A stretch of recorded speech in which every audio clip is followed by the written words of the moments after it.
Bonjour et bienvenue à Juste un moment. Dimanche dernier, c'était le 1er mai, le jour de la fête du travail. Ce jour-là, les syndicats et les travailleurs défilent dans les rues pour demander des améliorations des conditions de travail ou une augmentation des salaires. En France, on célèbre aussi l'arrivée du printemps avec du muguet. Le 1er mai, on s'offre un petit bouquet de muguet. Mais d'où vient cette tradition française? Dès le XVIe siècle, les princes et les seigneurs offraient ce jour-là des couronnes de muguet à leurs bien-aimés.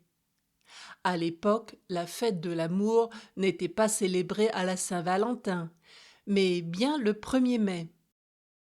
Le roi Charles IX, fils de Catherine de Médicis, aurait lui aussi reçu un brin de muguet ce jour-là, alors qu'il était en visite dans son royaume. Ce geste lui a tellement plu qu'il a décidé d'en faire une tradition et d'offrir un petit bouquet de muguet aux dames de la cour chaque 1er mai. Bien qu'elle soit très toxique, cette fleur au parfum délicat, qui symbolise le printemps, est aussi considérée être un porte-bonheur. Pour cela, il faut offrir 3 brins de muguet qui comportent chacun 13 clochettes blanches. À propos du chiffre 13, les noces de muguet symbolisent 13 ans de mariage. Il y a encore quelque chose d'assez particulier concernant cette tradition du muguet du 1er mai. Alors qu'il faut toujours une autorisation pour vendre quelque chose sur la voie publique, la vente du muguet fait exception. Aujourd'hui, tout le monde a le droit de vendre du muguet en France. Vous ne devez donc pas être fleuriste pour en proposer.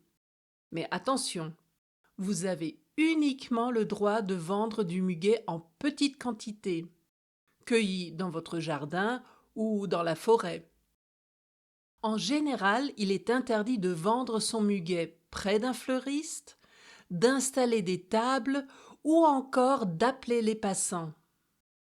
Il est également interdit de vendre des compositions contenant d'autres fleurs que le muguet. Cette autorisation exceptionnelle, liée à la vente du muguet, n'est valable que le 1er mai. Aujourd'hui, ce serait donc bien trop tard. Mais vous pouvez toujours vous préparer pour l'année prochaine. Connaissez-vous d'autres traditions du 1er mai ou plus généralement de printemps? Dites-le moi dans les commentaires sur justunmoment.ch. Je suis très curieuse de vous lire.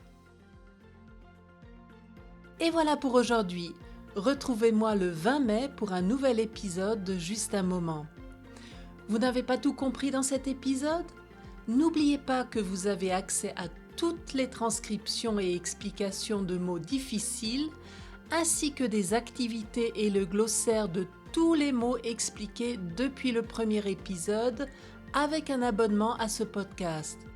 Pour plus d'informations, rendez-vous sur justunmoment.ch. D'ici là, n'oubliez pas de me suivre sur Instagram et Facebook pour ne rater aucune nouvelle. Je vous dis à bientôt pour un autre moment ensemble.